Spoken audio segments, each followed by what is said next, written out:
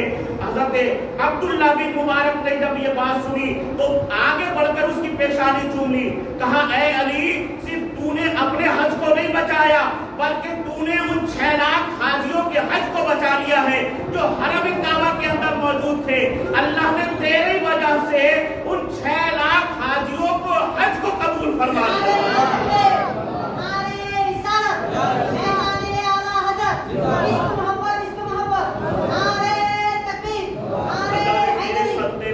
وجہ سے 6 لاکھ حاجیوں کے حج کو قبول فرمایا ہے۔ تو اے لوگوں، نیکی کو کم مت جانو، کم مت سمجھو، اللہ کی راہ میں خرچ کرو، آگے بڑھتے رہو۔ حضور فرماتے ہیں، اللہ فرماتا ہے کہ میری راہ میں جتنا خرچ کرو گے میں اتنا دوں گا، اتنا عطا کروں گا۔